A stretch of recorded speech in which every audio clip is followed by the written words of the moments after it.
नमस्कार, आपण पाहताय न्यूज 18 लोकमत। बुलेटिनच्या सुरुवातीला बातमी स्वातंत्र्यवीर सावरकर यांच्याविषयीच्या संदर्भातली। केंद्रीय संरक्षण मंत्री राजनाथ सिंह यांनी स्वातंत्र्यवीर सावरकर यांच्याविषयी मोठा खुलासा केला। त्यामुळे मोठा राजकीय वाद पेटण्याची शक्यता आहे। स्वातंत्र्यवीर सावरकर यांच्या संदर्भात वेळोवेळी खोटी माहिती पसरवण्यात आली असं महत्त्वाचं विधान राजनाथ सिंह यांनी केलं आहे। राष्ट्रपिता महात्मा गांधी यांच्या सूचनेवर वीर सावरकर यांनी इंग्रज सरकारच्या पुढे तुरुंगातून सोडण्यासाठी माफीनामा दिला होता असा दावा राजनाथ सिंह यांनी केला। दिल्लीमध्ये वीर सावरकर पुस्तकाच्या लोकार्पण कार्यक्रमात राजनाथ सिंह बोलत होते। तर सावरकरांचं हिंदुत्व हाच खरा राष्ट्रवाद असल्याचं राष्ट्रीय स्वयंसेवक संघाचे सरसंघचालक डॉ. मोहन भागवत यांनी म्हटलंय। सध्या देशामध्ये राष्ट्रीयता तोडण्याचं काम सुरू असल्याचंही भागवत म्हणाले होते। तर राजनाथ सिंह यांच्या सावरकरांच्या संदर्भातल्या विधानामुळे राजकीय वाद उफाळून येण्याची शक्यता आहे।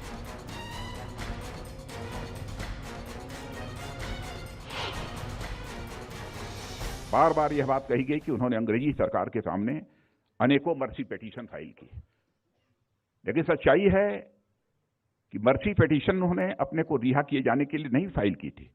सामान्यतः जो एक कैदी को पूरा अधिकार होता है कि मर्सी पिटीशन फाइल करना चाहे तो वह कर सकता है। महात्मा गांधी ने उन्हें कहा था कि आप मर्सी पिटीशन फाइल करो। महात्मा गांधी के कहने पर उन्होंने मर्सी पिटीशन फाइल की थी और महात्मा गांधी ने अपनी तरफ से यह अपील की थी। उन्होंने कहा था यदि सावरकर जी को रिहा किया जाना चाहिए, जैसे हम शांतिपूर्ण तरीके से आजादी हासिल करने के लिए आंदोलन चला रहे हैं, वैसे ही सावरकर जी भी आंदोलन चलाएंगे। यह बात महात्मा गांधी जी ने कही थी, लेकिन उनको बदनाम करने के लिए इस प्रकार की कोशिश की जाती है कि मर्सी पिटीशन फाइल की थी, उन्होंने क्षमा याचना मांगी थी, अपनी रिहाई की बात कही थी। यह सब सारी बातें बेबुनियाद और गलत हैं। वास्तविक राष्ट्रीयता है, उसका प्रथम उद्घोष इन तीनों ने किया है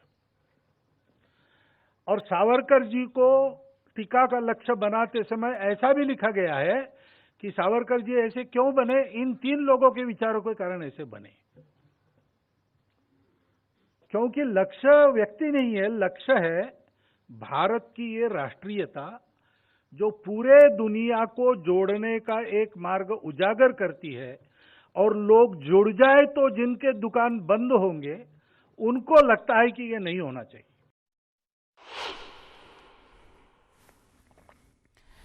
दरम्यान स्वातंत्र्यवीर सावरकर यांनी स्वतः याचिका दाखल केली नव्हती, त्यांच्याबद्दल चुकीचे वाद तयार केले जात असल्याचं विधानसभेतले विरोधी पक्षनेते देवेंद्र फडणवीस यांनी म्हटलंय। हे आता स्पष्टच झालेलं आहे, कारण स्वातंत्र्यवीर सावरकरांनी त्या काळामध्ये अनेकांच्या याचिका तयार केल्या, पण स्वतः याचिका केली नव्हती। त्यांना ज्यावेळेस आग्रह झाला आणि सांगण्यात आलं की हे तुम्ही करा, त्यावेळेसच त्यांनी केली। हा इतिहासाचा भाग आहे। स्वातंत्र्यवीर सावरकर हे सर्वात जास्त काळ आणि सर्वात अडचणीच्या काळात परिस्थितीमध्ये हे सेल्युलर जेलमध्ये राहिलेले आहेत। खरी काळ्या पाण्याची शिक्षा ज्या लोकांनी भोगली त्यापैकी ते एक आहे। त्यामुळे त्यांच्याबद्दल जे वाद या ठिकाणी उभे केले जातात ते अत्यंत चुकीचे वाद आहेत। दरम्यान स्वातंत्र्यवीर सावरकर अशी माफी कधीही मागणार नाहीत। त्यांनी माफी मागितली असं मला अजिबात वाटत नाही। भाजपला सावरकरांविषयी प्रेम का आलं आहे हे कळत नाही। सावरकर हे आमच्यासाठी आदर्श आहेत आणि कायम राहतील असं शिवसेनेचे खासदार संजय राऊत यांनी म्हटलंय। सावरकरांनी ज्या पद्धतीने तुम्ही माफी मागितली असं म्हणता, अशी माफी त्यांनी कधीच मागितली नाही। राजकारणामध्ये असेल, तुरुंगवासामध्ये असेल, अनेकदा काही स्ट्रॅटेजी ठरवायच्या असतात।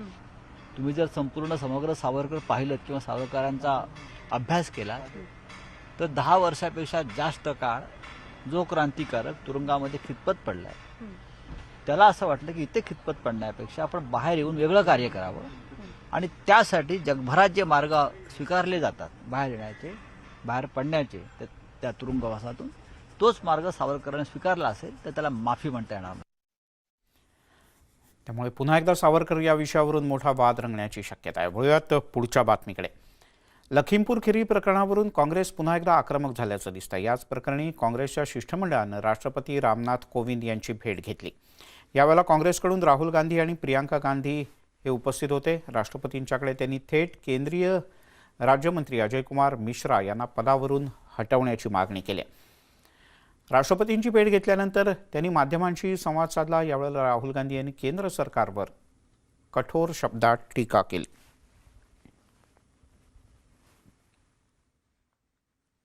और हमने उनसे कहा कि देखिए, ये सिर्फ इन परिवारों की आवाज नहीं है, ये हिंदुस्तान के हर किसान की आवाज है। उस आवाज को कुचला जा रहा है, दबाया जा रहा है, और इस व्यक्ति ने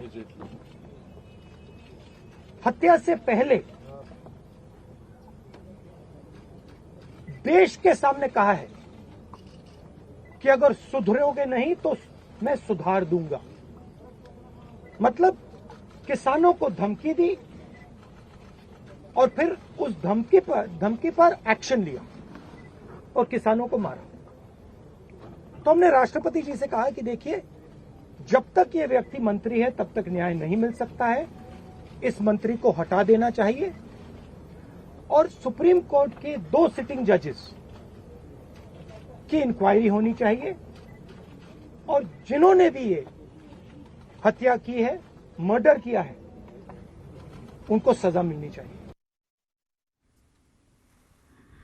लखीमपुर खेरी में शहीद किसान और श्री रमेश कश्यप जो पत्रकार थे, उनके परिजनों से मिले तो जैसे राहुल जी ने कहा, वे सिर्फ न्याय चाहते हैं और उनके लिए न्याय का मतलब ये है कि सिटिंग जजेस द्वारा जांच की जाए, एक निष्पक्ष जांच हो। और सबसे महत्वपूर्ण मुद्दा उन्होंने ये उठाया कि जो गृह राज्य मंत्री हैं देश के, जो अपराधी के पिता हैं, उनकी बर्खास्तगी की जाए। उनका ये मानना है कि जब तक इनकी बर्खास्तगी नहीं होगी तब तक निष्पक्ष जांच नहीं हो सकती और अपराधियों को सही सजा नहीं मिलेगी। आणि आता एक मोठी बातमी हाती येते। मावळमध्ये एका हॉटेलच्या उद्घाटनाच्या वेळेला स्टेजवरच्या भाषणादरम्यान माजी मंत्री हर्षवर्धन पाटील यांनी विरोधकांना चांगल्याच कोपरखळ्या मारल्यात। मी भाजपत गेल्यानं सुखी आहे, ईडी नाही, कोणतीही चौकशी नाही, त्यामुळे झोप शांत लागते, मी आनंदी आहे असं हर्षवर्धन पाटील म्हणाले। यानंतर विरोधी पक्षनेते प्रवीण दरेकर, मावळचे आमदार सुनील शेळके आणि माजी राज्यमंत्री बाळा भेगडे या सगळ्यांना मंचावरतीच हसू आवरेनासं झालं। हर्षवर्धन पाटील यांनी 2014 च्या निवडणुकांच्या नंतर बदललेलं वातावरण पाहता 2019 मध्ये भाजपात प्रवेश केला आणि एका कार्यक्रमात बोलताना आपण भाजपात आल्यानं आता माझ्या मागे चौकशीचा ससेमिरा नाही, त्यामुळे मला शांत झोप लागते असं विधान केलं।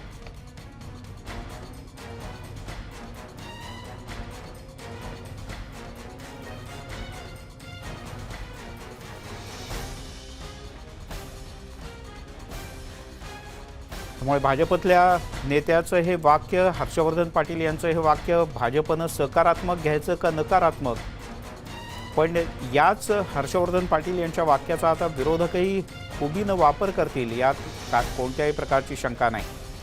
हर्षवर्धन पाटील एका कार्यक्रमाच्या निमित्तानं मावळमध्ये म्हणजे आपल्या एका अर्थानं कार्यक्षेत्रात होते आणि एका हॉटेलच्या उद्घाटनाच्या वेळेला एका छोटेखानी कार्यक्रमात मंचावर काही मान्यवर होते, त्यांची भाषणं होती। या हॉटेलचं औपचारिक उद्घाटन झाल्यानंतर माजी मंत्री हर्षवर्धन पाटील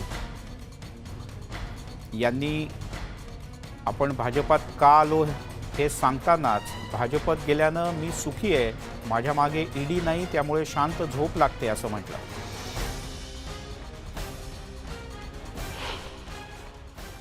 आम्हाला सुद्धा भारतीय जनता पक्षात जावं लागलं। ते बसल्या बसल्या मला म्हणले का गेला, मला विचारण्यापेक्षा आपल्या नेत्याला विचारा हर्षवर्धन पाटील का गेला, तेवढं सोडून बोला म्हणले। म्हणलं तेवढं सोडून तुम्ही मला विचारू नका म्हणले। काय नाही, मस्त आहे बघा, निवांत आहे, शांत झोप लागते, काय नाही चौकशी नाही, फिवकशी नाही, काय नाही चौकशी।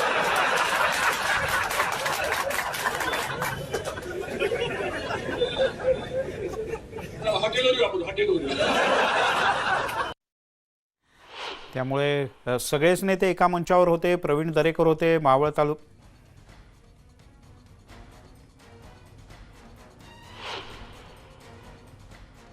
जनता पक्षात जावं लागलं. ते बसल्या बसल्या मला म्हणले का गेला. म्हणले मला विचारण्यापेक्षा आपल्या नेत्याला विचारा हर्षवर्धन पाटील का गेला. तेवढं सोडून बोला म्हणले. म्हणलं तेवढं सोडून तुम्ही मला विचारू नका म्हणले. काय नाही, मस्त आहे बघा, निवांत आहे, शांत झोप लागते, काय नाही चौकशी नाही फिवकशी नाही, काय नाही चौकशी.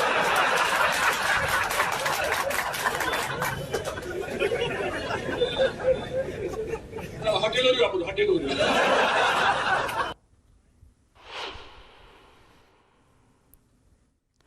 दरम्यान हर्षवर्धन यांच्या विधानावर शिवसेनेचे खासदार संजय राऊत यांनी काय म्हटलंय पाहूया. त्याच मी हर्षवर्धन पाटील यांचं एक स्टेटमेंट वाचलं, जे काँग्रेस पक्षाचे कधी काळी प्रमुख नेते होते, आज भाजपात आहेत आणि त्यांचं असं स्टेटमेंट आहे आणि ते फार गमतीशीर आहे. ते असं म्हणतात की भाजपमध्ये गेल्यावर शांत झोप लागते, चौकशांच्या ससेमेरा मागे लागत नाही. या एका त्यांच्या विधानामध्ये सगळं काही सामावलेलं आहे. आणि आपण अधिक जाणून घेऊयात.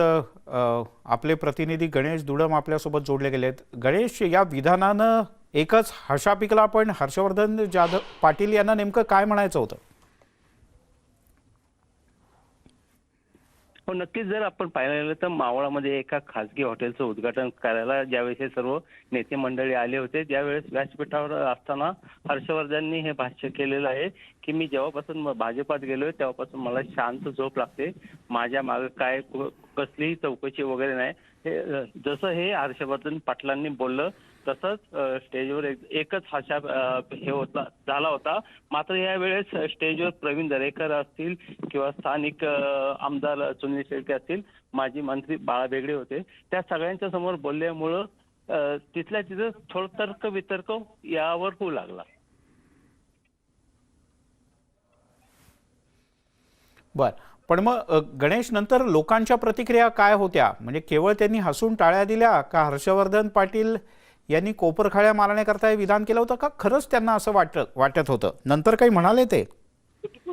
हो, नंतर हर्षवर्धनची या बोलण्यावरनं नंतर संपूर्ण मावळ तालुक्यामध्ये याच विषयावर चर्चा होती. परंतु या भाषणामध्ये त्यांनी जे विरोधकांना जी कोपरखळी मारली त्यावर जास्त लोकांची चर्चा दिसून येत होती. बर, गणेश, धन्यवाद या सगळ्या माहितीबद्दल. आपण पाहताय न्यूज 18 लोकमत. आणि एक खास बातमी. एका दिवसात यशाच्या शिखराला गवसणी घालता येत नाही, पण प्रामाणिकता आणि चिकाटी असेल तर एक दिवस यश निश्चित तुमच्या पायाशी असतं. देशात दुधाची क्रांती आणणाऱ्या अमूलचा प्रवास गुजरातच्या फक्त 2 गावातून सुरू झाला. आज हाच अमूलचा ब्रँड 75 वर्षांचा झालाय आणि भारतीय स्वातंत्र्याच्या अमृत महोत्सवासोबतच अमूल सुद्धा अमृत महोत्सव साजरा करत आहे. अमूलच्या यशाचा सुवर्ण इतिहास कसा लिहिला गेला पाहूयात.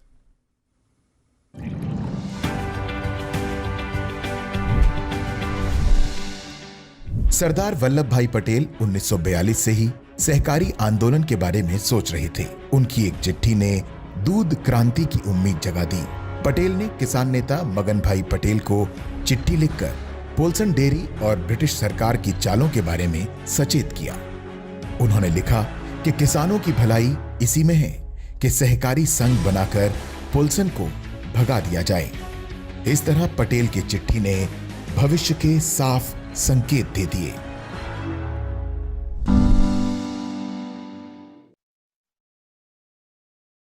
इकडे कोरोना महामारीच्या काळात लॉकडाऊनचा ग्रामीण अर्थव्यवस्थेवर सुद्धा खूप खोल परिणाम झालाय.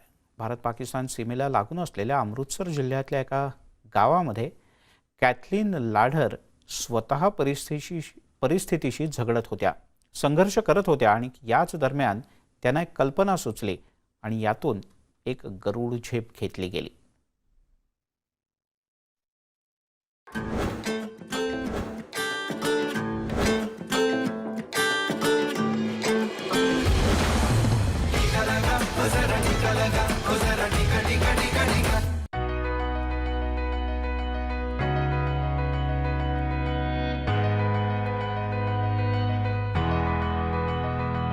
अमृतसर जवळच्या दयाल भट्टी इथे राहणाऱ्या महिलांसाठी ही कामावर जाण्याची आणि काही पैसे कमावण्याची वेळ आहे. त्यांचं नेतृत्व कॅथलीन लाढर करतायत आणि या सर्व महिला इथे लिंबाचं लोणचं बनवण्यासाठी येतात. लोणचं बनवण्यासाठी पाहिजे लिंबू, मिरची आणि आलं. हे सगळं कापून झाल्यानंतर त्यात टाकलं जातं मीठ आणि नंतर मोहरीचं तेल. हे सगळं झाल्यानंतर शेवटी लोणचं बरणीमध्ये बंद केलं जातं आणि त्यानंतरचे काही दिवस हे उन्हामध्ये ठेवलं जातं. सर लॉकडाउन जब शुरू हुआ तो लोग घरों में बैठे थे, काम काज कोई नहीं था बिल्कुल, मतलब वो आर्थिक हालात उनके बहुत कमज़ोर हो गए थे, हालात बद से बदतर हो गए थे, बहुत ख़राब थे. लोगों के पास मतलब राशन के लिए भी बड़ा मुश्किल हो रहा था. हमने एक ग्रुप शुरू किया, सेल्फ हेल्प ग्रुप, जिसमें 10 लेडीज़ को लिया और 10 लेडीज़ ने हमने यहीं पर बैठ के काम शुरू किया. या स्वयंसेवी संस्थेत एकत्र राहून या महिला बरंच काही साध्य करू शकतात. म्हणूनच त्यांनी मास्क आणि कागदाचे लिफाफे बनवायला सुरुवात केली. मास्क आणि कागदाचे लिफाफे गावात विकून काही हजारांचं उत्पन्नही त्यांना मिळालं. सोच हमारी यही थी कि लेडीज़ जो है वो आत्मनिर्भर हो सकें और अपने मतलब घरों के हालात जो हैं उनके वो थोड़े ठीक हो सके. काम और कर सकते हैं, जैसे ये काम तो हमारे चल रहे हैं, जूट का बैग बना सकते हैं, सिलाई का काम लेडीज़ कर सकती हैं, ब्यूटिशियन का काम कर सकती हैं. वो जिसमें मतलब जिस लेडी का इंटरेस्ट है उसको हम सिखा सकते हैं काम. इस उदाहरण से मैंने सीखा कि लोगों के पास, लेडीज़ के पास टैलेंट है लेकिन वो घर से बाहर निकल कर काम नहीं कर पाते. तो जो उनके पास टैलेंट है हम उसका यूज़ करेंगे और उनको काम देंगे और वो काम करेंगी, बाहर निकलेंगी और उनकी जो आमदनी है वो भी बढ़ेगी, आर्थिक स्थिति में बढ़ोतरी होगी. वो खुद से कुछ भी अपने लिए काम कर सकती हैं, अपने लिए जी सकती हैं, किसी के दूसरे के ऊपर निर्भर नहीं रहेगी. सिर्फ 10 लेडीज़ जो हैं उनका ही नहीं, मतलब 10 परिवारों की आमदनी बढ़ी है और उन जो लेडीज़ हैं उनका सशक्तिकरण भी हुआ है. तो हम कह सकते हैं कि ये एक मिसाल बन चुकी है कैथलीन का जो ग्रुप है कि दूसरी लेडीज़ के लिए, दूसरी औरतों के लिए. महिला सबलीकरण करणाऱ्या दयाल भट्टीच्या कॅथलीन यांच्याच सारख्या महिला आहेत आमच्या संजीवनी चॅम्पियन.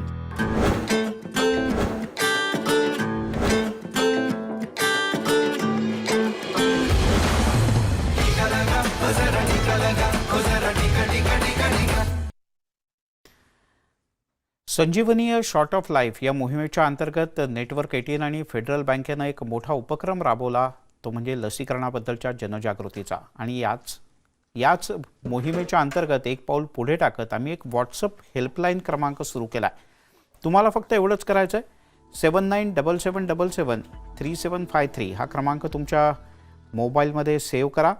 नंबर पुन्हा एकदा ऐका, 7977773753 म्हणजे 7977773753. या व्हॉट्सअप क्रमांकावर लसीकरण आणि कोरोना या विषयातला कोणताही प्रश्न तुम्ही विचारू शकता. तज्ज्ञ डॉक्टर त्याचं तुम्हाला उत्तर देतील. यासोबत या बुलेटिनमध्ये इथेच थांबूयात. सर्व प्रकारच्या ताज्या अपडेटसाठी news18lokmat.com या आमच्या वेबसाईटला लॉग ऑन करा. फेसबुक, ट्विटरवर आम्हाला फॉलो करा. तसंच आमच्या यूट्यूब चॅनलला सबस्क्राईब करा.